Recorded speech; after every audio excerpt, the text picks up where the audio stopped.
Hi everyone, I'm Kevin. Welcome to today's creation. Today I'm going to be turning what was a dull, boring pour into something much more interesting. I'm going to be using stencils and I'm going to show you how to do that. And I'm also going to be going through in more detail how to do some shading and show light so that objects on your canvas will look more three-dimensional. So let's get started and see how I made this. Now, in order to really brighten this up, I'm going to have to do something.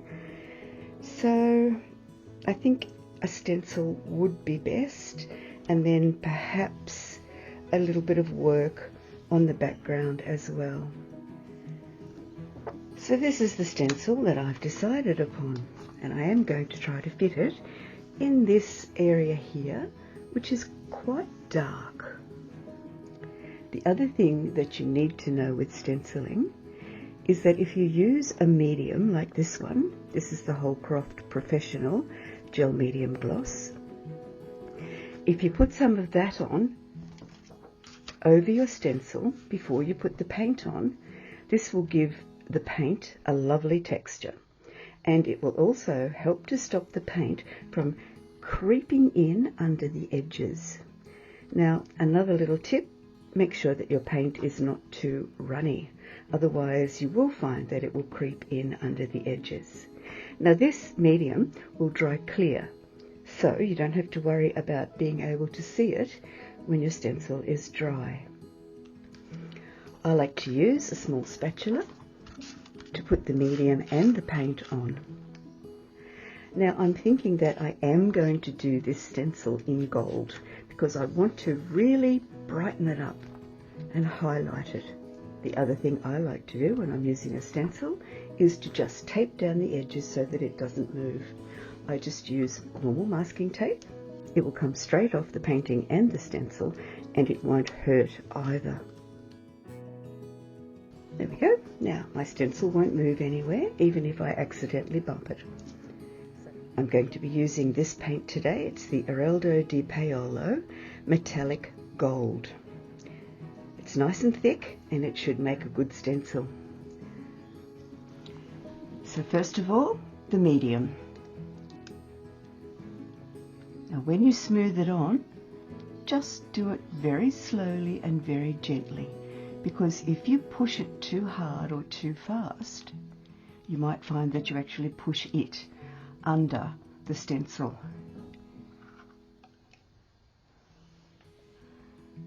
Make sure that you get every single little part of your stencil.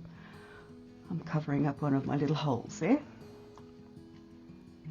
Every single part. You don't need a lot. You just need to make sure that everything is covered.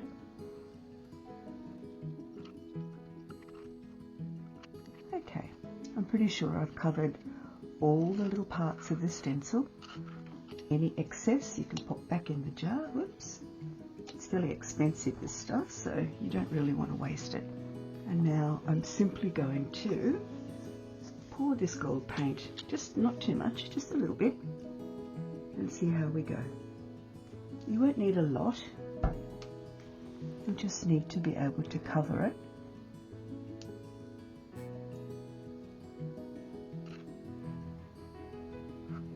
It's always better to add less than more, because you can always add more. It's a bit harder to take it away.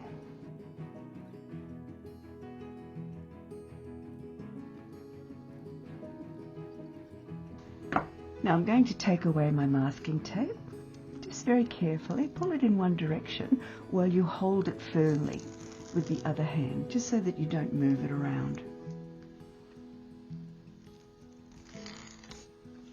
And also, with your masking tape, don't pull upwards, pull down and along,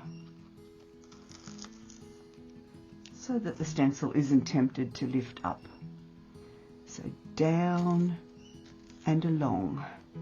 Now, when you lift a stencil, lift from a corner and very carefully and slowly just peel it back, and you'll see it coming apart.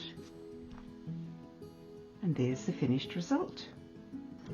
I'll just take you in a little bit closer. It's kind of brightened it all up already. Take you in just a little bit closer so you can see.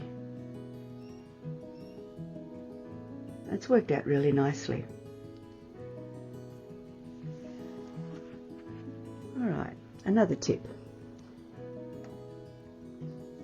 Always wash your stencil straight away.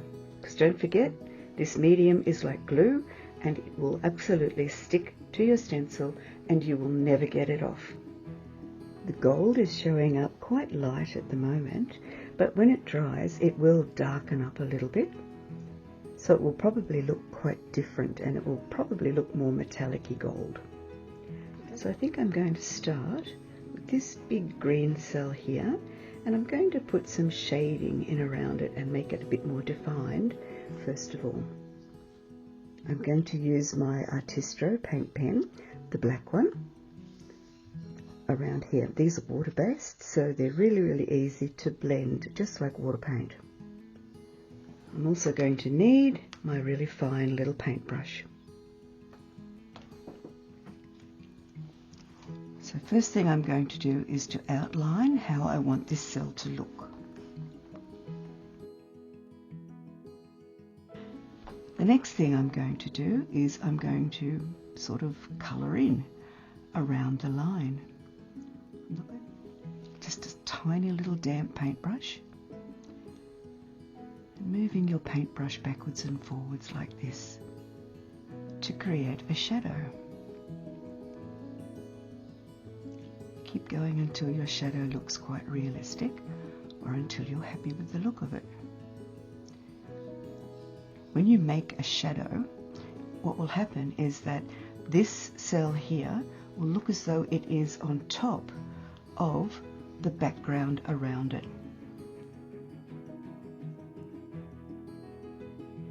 Now, if I'm going to have a light source in this painting, a light source is simply where the light shines from.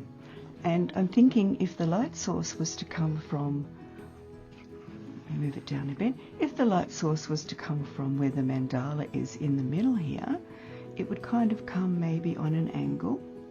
So instead of having black shading around here, I'd be more likely to have a bit of white on the inside, just to show that it has quite depth.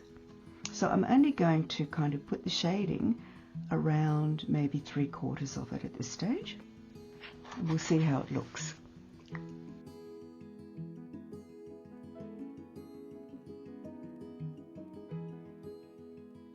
I hope you can see what I've done there. Let's see if I can lift it up again for you. I have shading around 3/4 of it, and on this edge here is where you would find a little bit of light. So I could use my white Artistro pen and put a little touch of lightness at the top here. Not only does it help to give you a sense of light, it also helps to give you a sense of being 3D. Not quite enough. It needs to be nice and bright white.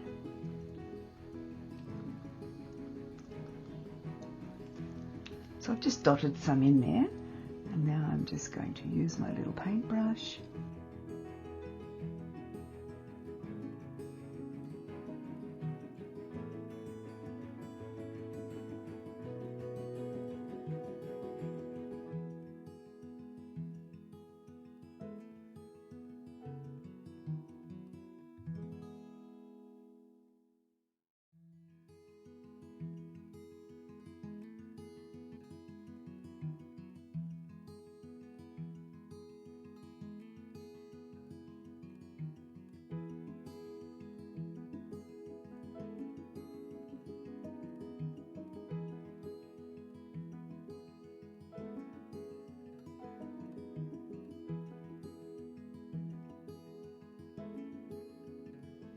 So I've worked on this one, and now this one. It's amazing what a little bit of light and shadow can do. So if I turn it around the right way now, hopefully you can see what a difference that has made. This has really brightened up the center, and just doing a little bit of work on these 3 cells here has entirely made them pop out of the picture rather than being flat and dark and a bit dull. This is what it looks like at the moment. You can see I've done quite a bit of work on some of these big cells that I had showing up. I have these metallic markers by Artistro, and I'm going to use the gold one to touch up the stencil and to also just bring a little bit of the stencil dots into the rest of the painting.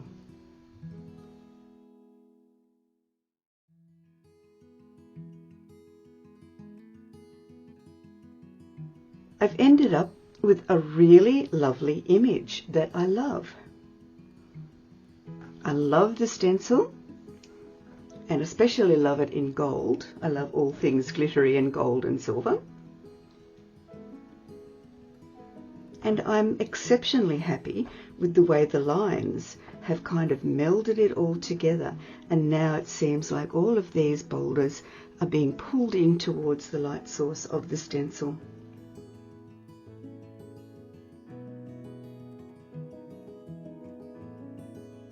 I'm happy with it now. I was happy before, but I'm even happier now. I do think that these look much more realistic now. What do you think? I'd love you to let me know in the comments below.